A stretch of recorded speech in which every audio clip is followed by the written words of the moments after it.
नमस्कार विद्यार्थी मित्रांनो, इयत्ता 12वी विषय भूगोल या विषयातलं चौथं प्रकरण प्राथमिक आर्थिक क्रिया हे आपण शिकवायला सुरुवात केलेली आहे. या प्राथमिक आर्थिक क्रिया प्रकरणामधले जे वेगवेगळे प्राथमिक व्यवसाय आहे त्या व्यवसायांचा अभ्यास आपण काय करतोय. या प्राथमिक आर्थिक क्रिया या प्रकरणामधला शेवटचा प्राथमिक व्यवसाय शेती हा आपण आजच्या तासाला काय करणार आहे, अभ्यासणार आहे.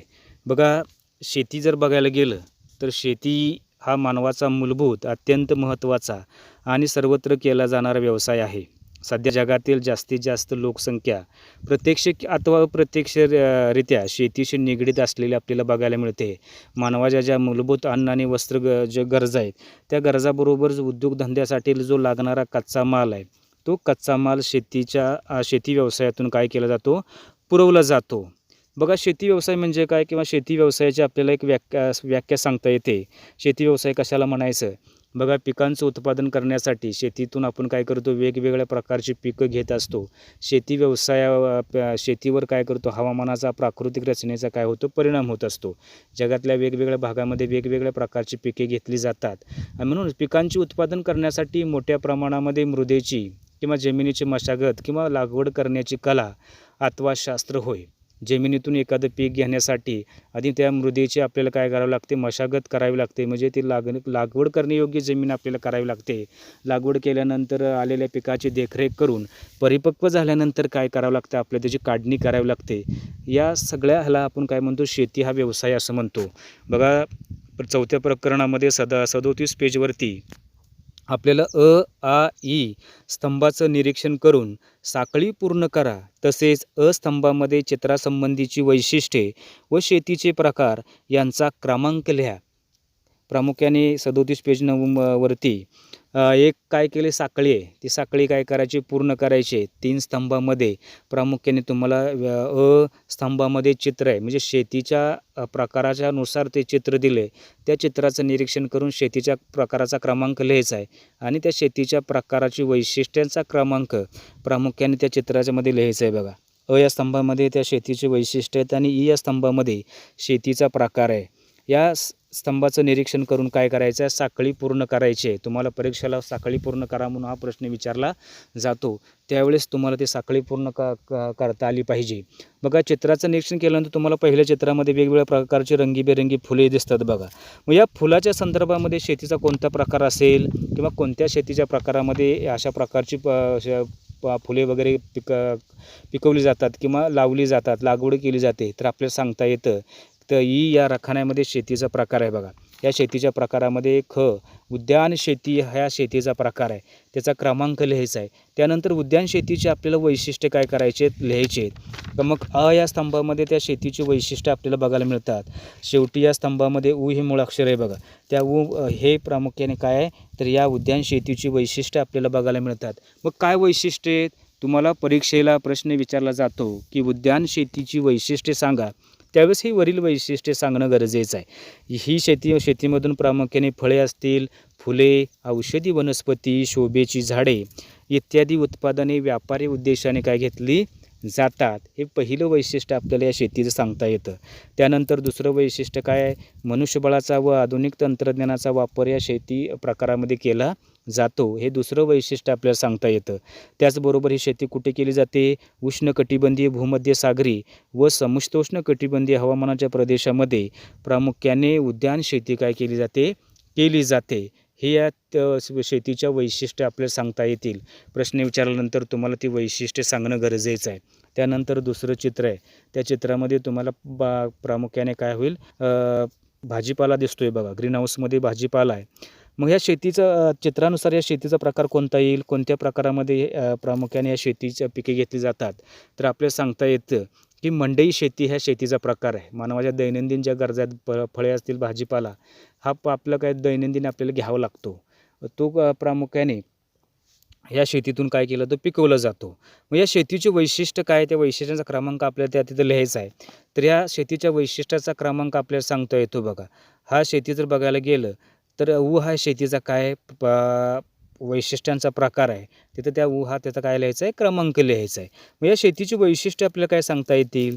शहरालगतच्या भागातील मागणी पूर्ण करण्यासाठी, म्हणजे शहरामध्ये जे मागणी आहे, ती मागणी पूर्ण करण्यासाठी शहरालगतच्या भागामध्ये या प्रकारची शेती केली जाते.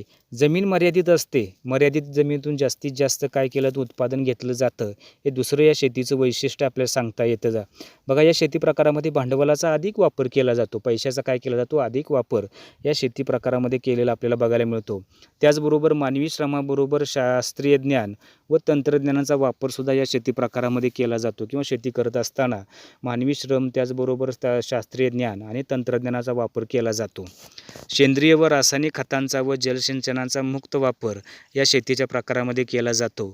त्यानंतर पुढलं वैशिष्ट्य आपल्याला सांगता येतं, शहरापासून ट्रकद्वारे एका रात्रीच्या प्रवासा इतक्या दूर अंतरापर्यंत या प्रकारची शेती केली जाते. या शेतीच्या प्रकाराला ट्रक फार्मिंग असंही म्हणतात. बघा, पिकवलेला भाजीपाला एका रात्रीत प्रवास करून तो मंडईपर्यंत पोच झाला पाहिजे, तेवढ्या अंतरावर ही शेती केली जाते. उदाहरणार्थ भाजीपाला असेल, फळे असतील, दूध असेल, अंडी, मांस, मासे इत्यादींचा पुरवठा प्रामुख्याने केला जातो. बघा, औद्योगिकरणामुळे झालेल्या दाट घनतेची शहरी भागात जी मागणी पालेभाज्याची, ती मागणी आसपासच्या शहराच्या भागातून पूर्ण केली जाते. उदाहरणार्थ पुण्याच्या शहराजवळ असणारे खेड शिवापूर असेल, सासवड असेल इत्यादी भागातून काय होतं, मोठ्या प्रमाणामध्ये याचा पुरवठा केला जातो. हे वैशिष्ट्य तुम्हाला सांगता येतं. प्रश्न विचारल्यानंतर तुम्हाला वरील वैशिष्ट्य सांगणं गरजेचं आहे. त्यानंतर तिसरं चित्र आहे बघा, त्या चित्रामध्ये एका यंत्राच्या माध्यमातून फवारणीचं काम चालू आहे. बघा, विस्तृत. मग ह्या चित्र बघितल्यानंतर हा शेतीचा कोणता प्रकार आहे तर आपल्याला सांगता येतं, विस्तृत व्यापारी धान्य शेती हा शेतीचा प्रकार आहे. त्याचा क्रमांक शेती प्रकाराच्या क्रमांकामध्ये लिहा. या विस्तृत धान्य व्यापारी शेतीची वैशिष्ट्य आपल्याला काय सांगता येतील तर आपल्याला दुसऱ्या जो कॉलम आहे त्या कॉलममध्ये ह्या शेतीचे प्रकाराची वैशिष्ट्य आहेत बघा दिले. तो वैशिष्ट्य क्रमांकापाशी लिहा. मग काय आहेत वैशिष्ट्ये? शेतीचा आकार मोठा असतो, हजारो हेक्टरवरती प्रामुख्याने ही शेती केली जाते. बहुतांश जे विकसित देश आहे, विकसित देशामध्ये प्रामुख्याने शेतीयोग्य जमीन भरपूर आहे आणि लोकसंख्या कमी आहे. या भागामध्ये मोठ्या प्रमाणामध्ये या प्रकारची शेती केली जाते. या शेतीमध्ये भांडवल असेल, आधुनिक कृषी यंत्राचा वापर मोठ्या प्रमाणामध्ये केला जातो. एक पीक पद्धत, या प्रामुख्याने लागवड एकाच पिकाची केली हजारो हेक्टरवर केली जाते. पेरणीपासून ते काढणीपर्यंत सर्व कामे यंत्राच्या माध्यमातून केली जातात. शेतीबरोबर या भागामध्ये पशुपालनही व्यवसाय केला जातो. हेक्टरी उत्पादन कमी पण दरडोई उत्पन्न जास्त असतं. जमीन जास्त आहे पण लोकसंख्या कमी असल्यामुळं जरी हेक्टरी उत्पादन कमी जरी निघालं तर दरडोई उत्पन्न कसं आहे तिथं जास्त असलेलं बघायला मिळतं.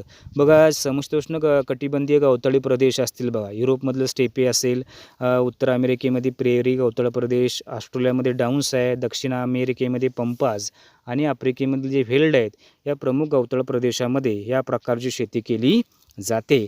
या शेतीतून कोणती पिके घेतली जातात? गहू आणि मका ही प्रमुख पिके प्रामुख्याने या विस्तृत व्यापारी धान्य शेती या प्रकारामध्ये ही पिके घेतली जातात. तुम्हाला परीक्षेला विचारल्यानंतर वरील वैशिष्ट्ये सांगणं गरजेचं आहे. बघा, पुढलं चित्र आहे, तुम्हाला डोंगर उतारा दिसेल. बघा, त्या डोंगर उतार्यावरती तुम्हाला काय होईल, एक शेतीचा प्रकार तुम्हाला दिसेल. मग हा शेतीचा कोणता प्रकार आहे तर आपल्याला हा कॉलम बघितल्यानंतर हा शेतीचा मळ्याचा प्रकार आहे. बघा, मळ्याच्या शेतीमध्ये प्रामुख्याने ही पिकं काय पिकवली जातात.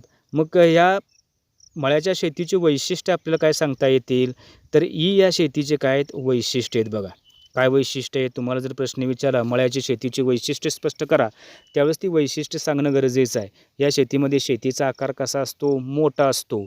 भांडवलाधिष्ठित शेती म्हणजे मोठ्या प्रमाणामध्ये पैशाची गरज ही शेती करत असताना लागते. एक पीक पद्धत, हजारो हेक्टरवरती सुद्धा या एकच मळ्यामध्ये काय केलं ते पिकाची लागवड केली जाते. उदाहरणार्थ चहा असेल, कॉफी असेल, रबर असेल, कोक असेल इत्यादी पिकांची लागवड केली जाते. या मळ्यामध्ये काम करण्यासाठी स्थानिक मजुरांची काय असते, मजुरामार्फत काम करून घेतलं जातं. पिकांचं योग्य पद्धतीने प्रक्रिया व प्रतवारी करावी लागते. हेक्टरी उत्पादन कमी मात्र एकूण उत्पादन कसं असतं, जास्त असतं. हे आपल्याला पुढलं वैशिष्ट्य सांगता येतं.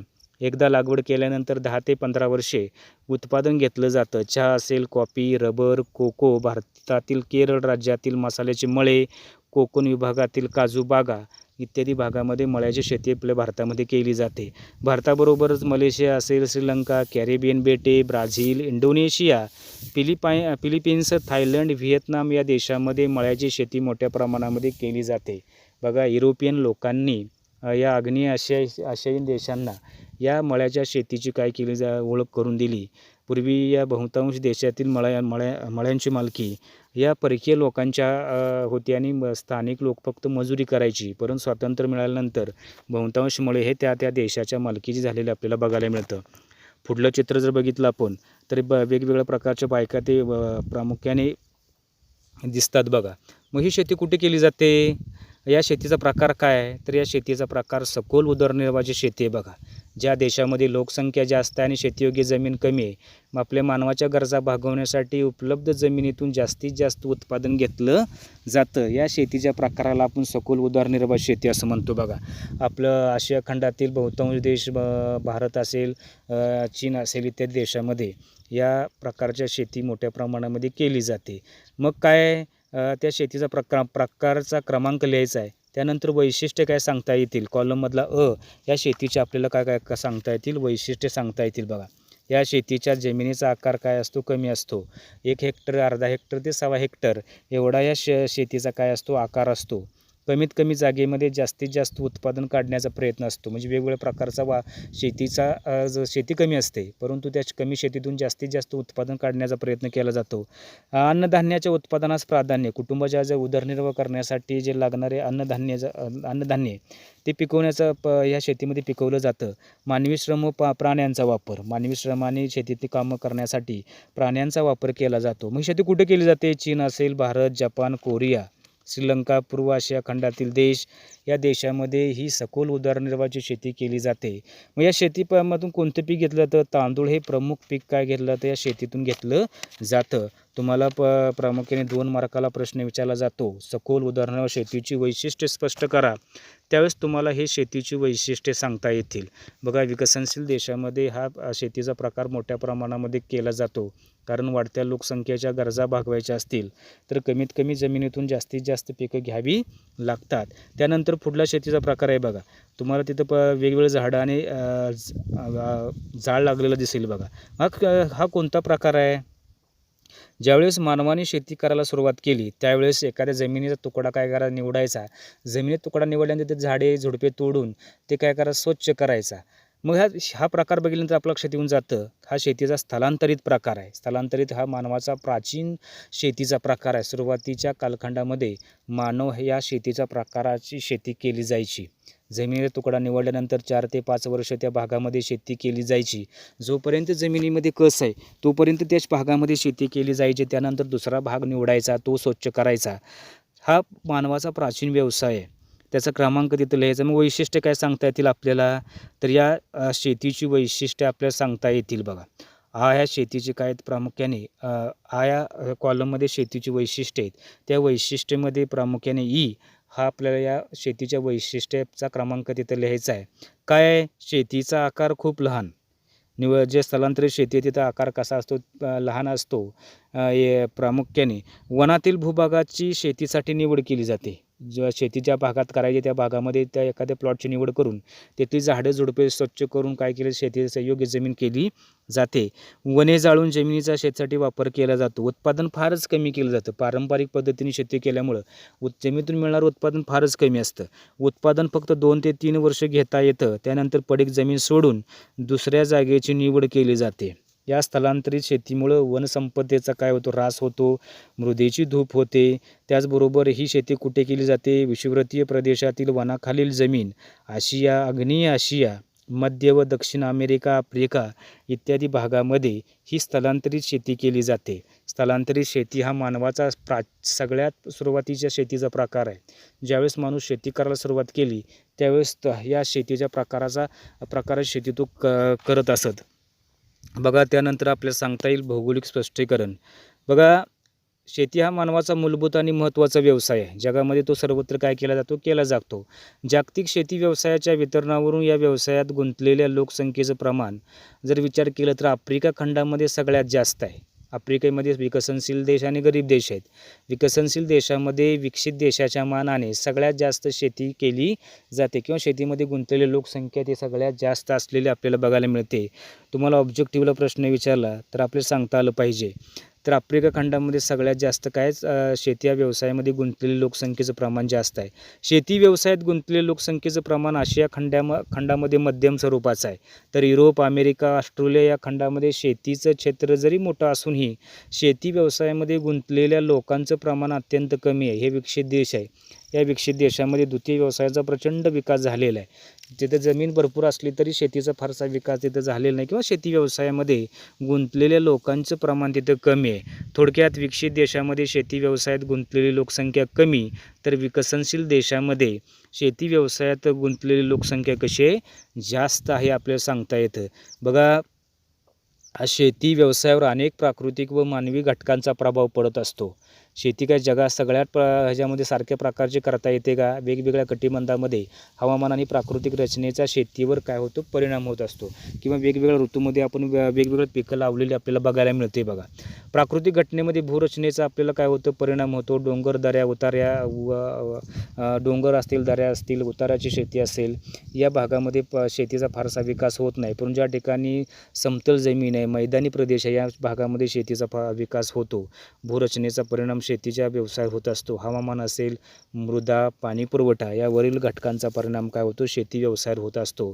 तसं हे प्राकृतिक घटक आहेत. मानवी घटक, बाजारपेठ, आपण उत्पादित केलेला माल बाजारपेठेपर्यंत पोचला पाहिजे, बाजारपेठ जवळ असली पाहिजे. भांडवल, मग शेतीमध्ये एखादं शेती करायची असेल तर आपल्याला पैशाची गरज असते, भांडवल असते.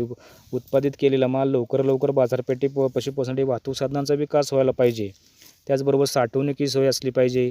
लोकसंख्या, सरकारी धोरण, भूमीची मालकी हक्क. ज्या भागामध्ये लोकसंख्या जास्त आहे त्या भागामध्ये उत्पादित केलेला सगळा जास्तीत जास्त माल आपल्या स्वतःच्या गरजा भागवण्यासाठी वापरला जातो. चीन किंवा भारत हा देश प्रामुख्याने गहू आणि तांदूळ उत्पादनामध्ये अग्रेसर आहेत, परंतु ते जास्त काही माल निर्यात करू शकत नाहीत, कारण या दोन देशामध्ये जास्त लोकसंख्या असल्यामुळं ते देश प्रत्यक्षरित्या ते माल निर्यात करू शकत नाही. ज्या देशामध्ये लोकसंख्या जास्त आहे त्या देशाला एखाद्या मालावर निर्यात करत असताना बंधने येतात.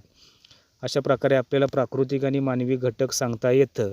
चौथं प्रकरण, प्राकृतिक आर्थिक क्रिया, हे आज आपलं शिकवून झालेलं आहे. या प्रकरणातले सगळे जे वेगवेगळे प्राथमिक व्यवसाय आहेत ते व्यवसाय आपण काय केले, शिकवलेले आहेत. उद्याच्या तासापासून पाचवं प्रकरण द्वितीय आर्थिक क्रिया हे शिकवायला सुरुवात करणार आहे.